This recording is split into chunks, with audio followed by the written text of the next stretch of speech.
लेकिन उसके बाद फिर वही ढाक के 3 पात, ऐसा ना हो। आज यहां कम से कम ये संकल्प लेकर जाएं कि हम स्वयं तो हिंदी में काम करेंगे ही, जहां नहीं कर पा रहे वहां भी करेंगे, और अपने साथ जो भी सहकर्मी हैं, अधिकारी हैं, उनसे भी आग्रह अनुरोध करेंगे, उन्हें भी बाध्य करेंगे कि वो भी हिंदी में काम करें।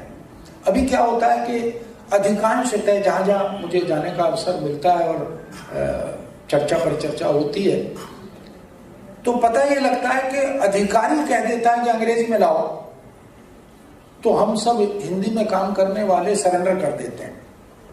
यानी 8-10% अंग्रेजीदा मानसिकता के लोग होंगे और वो 90-92% हिंदी या भारतीय भाषाओं के प्रयोक्ताओं को गवर्न कर रहे हैं, शासन कर रहे हैं उन पर। तो हम क्यों नहीं कह सकते कि साहब हम तो हिंदी में ही काम करेंगे, हिंदी में ही काम करने का अधिकार संविधान में भी है, राष्ट्रपति के आदेश भी हैं, तो आपको भी हिंदी सीखनी चाहिए, इतना तो प्रयास करना ही चाहिए। और मुझे लगता है अब स्थिति तो बदली है। अब बहुत सारे हिंदी इतर भाषा भाषी क्षेत्रों के अधिकारी कर्मचारी भी हिंदी में काम करने लगे हैं और संतोषजनक स्थिति में करने लगे, और हिंदी में काम करने को प्रोत्साहित करने की भावना भी अब वहां देखने को मिल रही है। तो एक बात तो ये कि हम कम से कम ये संकल्प तो लें आज कि हम अपने समस्त कार्यों का निष्पादन हिंदी में करेंगे, अपने साथियों को हिंदी में कार्य करने के लिए प्रोत्साहित करेंगे, यदि किसी को कोई कठिनाई है, कोई शंका जिज्ञासा है तो उसकी मदद करेंगे।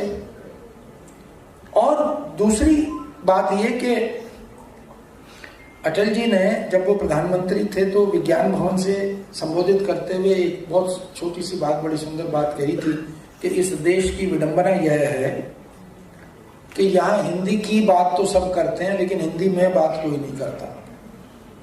तो जब तक हिंदी में बात शुरू नहीं होगी, हिंदी की बात का तो कोई अर्थ नहीं है।